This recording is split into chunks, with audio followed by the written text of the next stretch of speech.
Okay, so this move is not official yet because there's a chance Miami ends up with Gallo and Iguodala, but it's safe to say that bare minimum it's Iguodala for Justise Winslow. So let's talk about Winslow in Memphis, and then depending on what Miami does, I'll eventually talk about just Iguodala or Gallo going there. But Winslow to Memphis is pretty interesting. I mean, should we really be shocked that Miami is moving on from Justise at this point? I mean, he's had injuries. They've been good without him. He's eating up $13 million, and he was clearly an asset because at the bare minimum, he got him Andre Iguodala. So, okay, Miami has decided, Justise, we love you, but it's just not going to happen. Now he goes on to a Memphis team that is very exciting. They've got a lot of young dudes, and I think Justise will be able to play through mistakes or play through just dealing with coming back from the injuries. I guess his back has given him quite a few problems, so we'll have to see with that. But when Justise has been out there, he's been interesting. I mean, he has shown some strides with his shooting. I mean, 37% from 3 2 years ago on 4 a game. Of course, we saw point Justise for various parts of last season where he did look good, where he was beating guys off the dribble, he was making some nice plays to guys, and it's going to be interesting to see him with this Grizzlies thing, assuming that he can actually be out there, and that's, of course, the first question. We don't know, but if he can be there, then the thing I look at immediately is him and Jaren Jackson together. That could be a hell of a defensive duo for the Grizzlies. I would say defensive foundation, but I think you could argue Jaren Jackson is a defensive foundation pretty much by himself. And Valanciunas has been pretty damn good. I mean, he has not killed the Grizzlies defensively at all. So, a lot of size, a lot of muscle, a lot of toughness already on this Grizzlies team, and you can throw Justise Winslow into that as well. I think Justise can play the 3 with Valanciunas and Jaren in there. I think he can play the 4 with either one of those two being the lone big.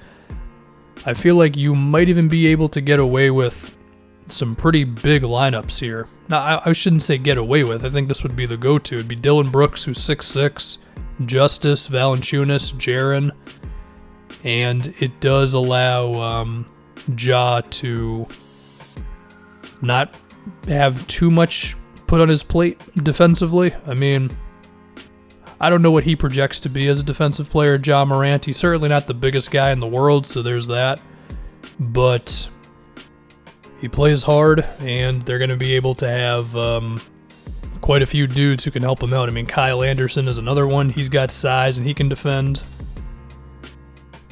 I guess another question with Justise, and this is again assuming he's healthy, which there's a chance he will not be, but if he is, how many ball handling opportunities would he get for this Grizzlies team? I mean, Ja doesn't take too many threes, and you'd think that would be the thing that could really allow him to be an off-ball guy a little bit more, which could allow Justise, of course, to take some ball handling duties away from Ja, which that's always good, versatility, multiple guys who can dribble. But looking at it right now, Memphis, it really has been the Ja show. I mean, he's leading them in touches by 20 touches a game. He averages about 5.5 seconds per touch. And the next closest is Tyus Jones, but Tyus Jones touches the ball 30 less times a game than Ja Morant does, so it really has been him and everybody else, and it's working, so no problems. But it would be a little different if suddenly Ja is in the corner or on the elbow a little bit more to get Justise going. But again, I think you experiment with that stuff, and it's still going to be Ja's team at the end of the day, but that's cool. They're 11-3 in their last 14 games. Good Lord, the Grizzlies are good. I guess we're talking about Winslow more. Is the shooting going to be there? Because there might be a world in which, for Justise to really be good, he needs the ball kind of a lot. And maybe he can act as like off-ball / on-ball when he's playing with Ja. And then without him, Justise can be full-time point guard or at least leading ball handler, right? So that's an idea. But when he's playing with Ja Morant, we would hope that the jumper can be there. And, you know, like I said earlier, he did have that one season 2 years ago where he was a good three-point shooter. I'm still not convinced that Winslow can hit from out there consistently. I mean, the overall sample size is not great. It's 33% on basically 2.5 threes a game. If we want to go to the totals for his career, he's 190 for 563. Whatever that's worth, I don't know. It's kind of wait and see. I don't have a strong opinion for or against Winslow's shooting. So yeah. I do think one thing that will be cool though is I feel like the potential pressure under Winslow to score a lot will be kind of gone on this Grizzlies team. Because, and I'm not saying this was necessarily happening in Miami, but it could have been, where it's just, well, you know, you were the whatever he was in the draft. He was an exciting pick. He was the 10th pick in the draft, right? And we viewed him as kind of one of the future stars in that draft pretty early on in his rookie season.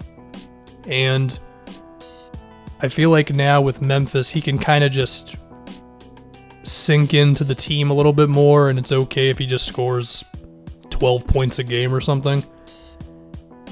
Now, I think he has potential to do more than that, but given this injury stuff, maybe he's not scoring 15, 16 a game until a couple years from now, right? And there's a chance that if that just kept on going on in Miami, it would have eventually gotten to the point where it's like, this is kind of awkward. You know, you didn't really become what we wanted you to be, but we might still want to re-sign you because we're holding on to your potential. Whereas I feel like the Grizzlies will just be a little more cool with the up and down of a Justise Winslow thing. There's also a chance that his ideal role for this team is, funny enough, kind of like Iguodala, where he's just all out on defense. He's playing off of everybody. He's handling the ball when they ask him to. And he's beloved by his teammates, the coaches. I mean, most NBA fans still like Justise Winslow, right? Like, we've all seen what he can be on his best day, so it'll be cool. And I'm assuming he is going to end up here. This move that could end up being a lot bigger, Iguodala and Gallo ending up in Miami, hasn't happened yet, but it seems like it's a safe bet that Winslow is going to Memphis. So that's it.